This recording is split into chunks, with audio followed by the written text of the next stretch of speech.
کے بعد او میرے عزیز یاد رکھو، ساری زندگی حضور کی نعتیں پڑھی، نبی پاک کے تذکرے سنے، اب موت سے ڈر جائیں؟ حالانکہ موت تو ایک پل ہے، پل سے گزریں گے تو سامنے اللہ کا دیدار بھی ہوگا، مدینے والے کی زیارت بھی نصیب ہوگی، تو زیارت ہوگی، اور ہر نظر کانپ اٹھے کہ محشر کے دن خوف سے ہر کلیجہ دہل جائے گا، اوڑھ کر کالا جبہ وہ آ جائیں گے اور سارے محشر کا نقشہ بدل جائے گا۔ یہ موت کا خوف نکالنے والی چیزیں ہیں، ڈر۔ اچھا مجھے ایک بات بتائیں، یہ میں امید کی بات کرنے لگا ہوں، چلیں اب یہ بات تو مشکل ہے پر کرنی پڑے گی، مجبوری ہے۔ کبھی کبھی ابا جی سے مار بھی پڑ جاتی ہے بندے کو، گھر میں کوئی 2-4 لگ بھی جاتی ہیں، تو اس وقت نا جو سب سے بڑا سہارا کسی کو نصیب ہوتا ہے وہ یہ ہوتا ہے کہ اللہ کرے اماں گھر میں موجود ہو۔ اور میں نے دیہاتوں میں کئی مائیں ایسی دیکھی ہیں جو بیٹے کے حصوں کی مار کھاتی ہیں، ابا نے ڈنڈا لے لیا ہے بیٹے کی غلطی پہ، اب اماں بیچاری سامنے ہو گئی ہے، 2-4 اس نے بھی کھا لی۔ یہ بات آپ سمجھیں، موت کا خوف نکالنے کے مفہوم میں بات عرض کر رہا ہوں۔ اماں موجود ہونا گھر میں تو ابا سختی بھی کرنے لگے تو کسی وقت احساس ہوتا ہے کہ جناب یہ سختی نہیں ہوگی کیونکہ میری اماں، اور اماں پوری وکیل بن جاتی ہے، کہتی تو نہیں پتا وہ ہو گئی غلطی، وہ فلانے دے منڈے نے خراب کیتا ہے، حالانکہ ہو سکتا ہے اس نے اس کو بھی خراب کیا ہو، لیکن وہ اماں وکیل ہے، وہ وکالت کر رہی ہے اور وہ بے لوث کر رہی ہے، ہوتا ہے ایسے۔ اس بات کو سمجھ لیں اچھے طور پر، موت کا خوف نہیں، ڈر نہیں، اس لیے کہ گھر میں ماں موجود ہو تو باپ کا ڈر نہیں ہوتا، تو قبر حشر میں تو رسول کریم موجود ہے، وہاں تو نبی کریم موجود ہے، وہاں تو اللہ کریم اپنی رحمت فرمائے گا بندوں پر، اس لیے خوف نہیں، پینک نہیں، اپنی غلطیوں کا احساس ضرور کریں، اپنے اعمال پر توجہ ضرور دیں، لیکن موت کے خوف تلے دبتے نہ جائیں، انشاءاللہ صبح قیامت کرم ہوگا۔ میرے نبی پاک علیہ الصلوۃ والسلام نے تو فرمایا ہے بس ہم نے ایمان کامل لے کے جانا ہے دنیا میں۔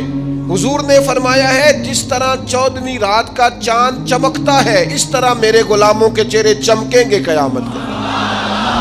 اللہ کے رسول صلی اللہ علیہ وسلم فرماتے ہیں جسم کے جن جن حصوں پر وضو کا پانی لگتا رہا وہ قیامت میں چمکیں گے، دور سے لوگ ان کا نور دیکھیں گے، پتہ چلے گا وہ محمد عربی کے غلام آ رہے ہیں۔ یہ کرم ہوگا صبح قیامت، یہ عطائیں ہوں گی، اس لیے مومن موت سے ڈرتا۔ سیدنا بلال حبشی رضی اللہ تعالیٰ عنہ، آخری وقت ہے، نزع کا عالم طاری ہے، اور یہ گفتگو دیکھیں غلاموں کی، آپ کی اہلیہ رو پڑی، کہنے لگی ہائے ہائے افسوس۔ حضرت بلال فرمانے لگے کیا ہوا؟ کہنے لگی افسوس ہے کہ آپ دنیا سے جا رہے ہیں۔ تو حضرت بلال نے مضمون ہی بدل دیا، سوچ کا زاویہ ہی بدل دیا، فرمانے لگے یہ افسوس کا مقام نہیں، یہ تو خوشی کا مقام ہے، اس لیے کہ میری آج آنکھیں بند ہوں گی، قبر میں کھلیں گی، مدینے والے محبوب سے بھی ملوں گا، حضور کے غلاموں سے بھی ملوں گا صلی اللہ تعالی علیہ وسلم۔ تو موت تو مقام مسرت ہے، اور اگر یہ مل جائے زندگی میں۔ ایک بدو ایمان لے آئے، ابن ماجہ میں موجود ہے، حضرت ابو ہریرہ رضی اللہ تعالیٰ عنہ حدیث کے راوی ہیں، فرماتے ہیں ایک بدو ایمان لائے اور انہوں نے حضور علیہ السلام کے ساتھ ہجرت بھی کی، ابن ماجہ میں موجود ہے۔ تو نبی پاک علیہ السلام نے نا انہیں ایک صحابی کے ساتھ کر دیا، اب ان کے کام کاج میں مصروف ہو گئے ان کے ساتھ۔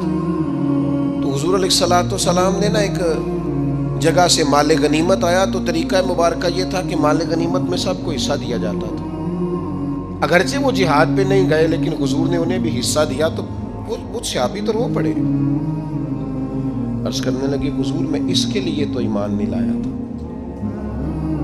حضور نے فرمایا پھر بتائیے، گرچہ حضور جانتے ہیں کس لیے لائے تھے؟ عرض کی حضور میں تو اس لیے ایمان لایا تھا کہ میں رب کی راہ میں لڑوں گا اور میں اپنی جان پیش کروں گا، میں شہادت کے لیے ایمان لایا تھا، مجھے یہ مال دولت نہیں چاہیے۔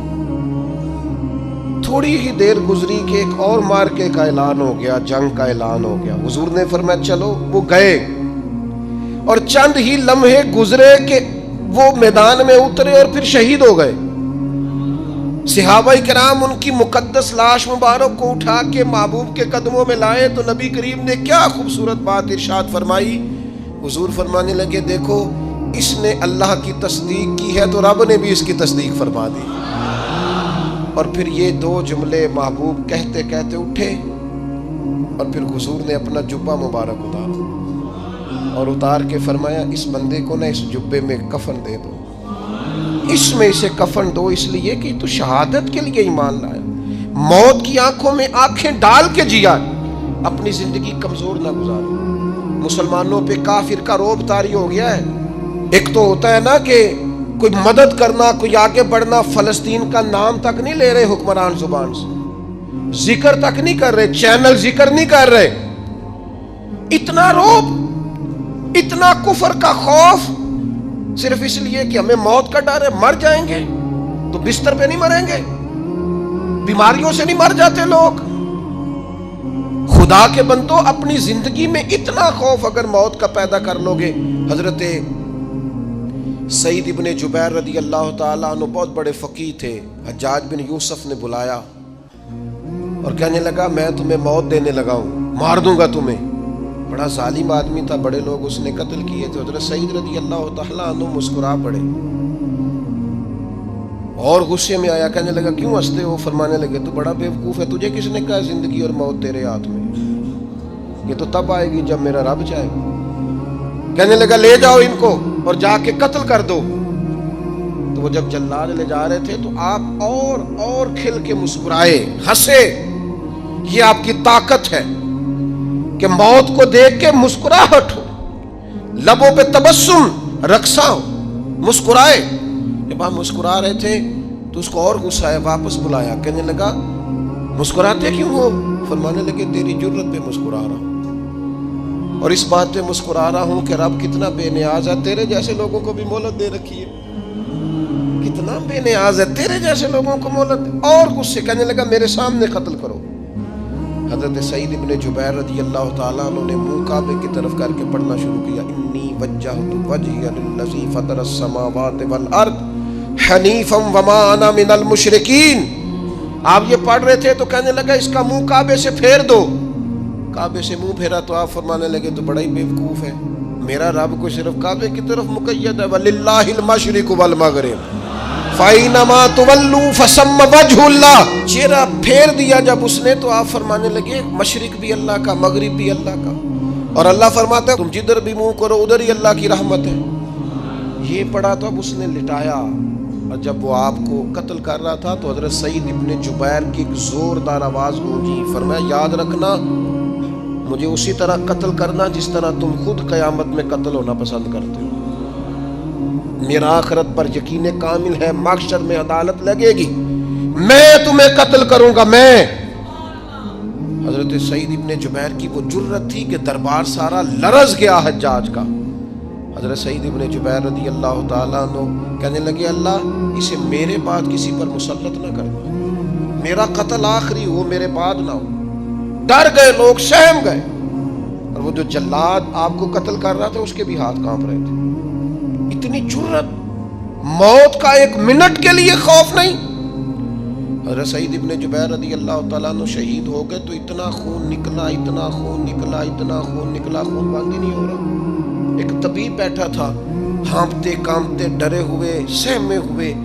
حجاج کہنے لگا اسے اتنا خون؟ تو کہنے لگا بادشاہ میں نے سالوں مریض دیکھے ہیں, اس کو پتہ چل جائے نا مرنے والا ہوں وہ تو اتنا خوف میں آتا ہے, پہلے ہی اس کا سارا خون جم جاتا ہے اور سکڑ جاتا ہے اور اس کا خون جل جاتا ہے. یہ جو بندہ تم نے شہید کیا ہے نا اس میں ایک رتی برابر بھی موت کا خوف نہیں. موت کے خوف سے بے نیاز تھا, اتنا خون نکلا.